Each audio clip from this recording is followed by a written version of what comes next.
I am, yeah. I'm a longtime fan of his work. I had read this novel years and years ago. It crossed my desk. Tried to get the rights, but somebody else kind of nabbed them, and so it was just always in the back of my head for 20 years. Luckily, never got made, and it just kind of came around maybe 2 years ago. But I always loved it. I loved the conceit. I loved the intensity. But I think what I always really loved was the sort of the heart of the story and the camaraderie of the boys and the brotherhood in the movie. The heart of it and the emotion of it that sort of plays against the intensity.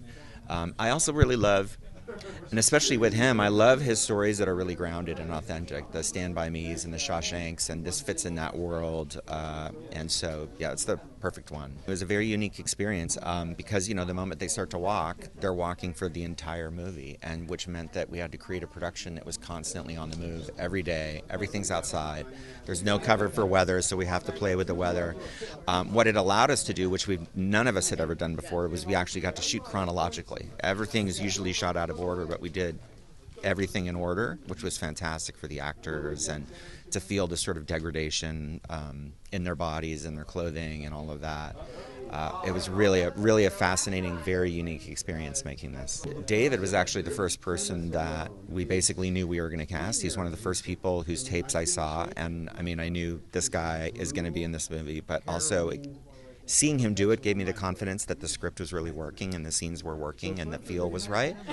But casting him, Cooper, who I was a fan of since seeing Licorice Pizza, and of course I had worked with his father, and the rest of the gang, and then Mark was great. Obviously, knowing him throughout his career and from when I was a kid watching Star Wars, which is insane. But it was, quite honestly, it was a lot of my decision in looking to him was because of his voice work that he's done, and that he doesn't always play characters like he's known for, that he has this wide range of abilities with his voice and changing the timbre and accents and dialects and all these kinds of things. And so that was really fun. He's writing under the name Richard Bachman. It's his only second book under a pseudonym.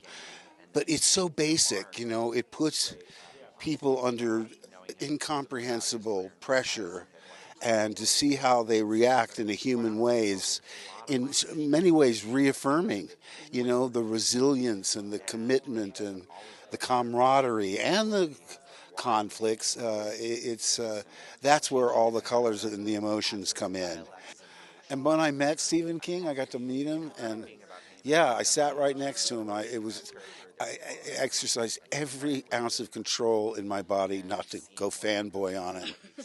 So I said, "How do you do?" And he looked up and he said, "The Major." I definitely feel still quite young in my career in many ways, and when you get to work with people, I'm not trying to age them up, but they're legends, like Mark and Francis are just people who have really been veterans in making movies. So you kind of look at them with a level of admiration, which was it was evident, except for when I needed to be McVrees, which was kind of a cut off from that quite quickly. I think Stephen King, as a novelist, has all of his films really are cinematic history. We're thinking about Shawshank, Stand By Me, and the list goes on. He's such a cinematic influence. I think this particular movie absolutely embodies that. I think you've got to see this film in cinemas. You've got to experience what it's like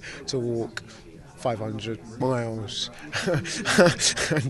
and be brutalised. The cinematic element of this is just completely evident, and I think people will really enjoy it in a screen.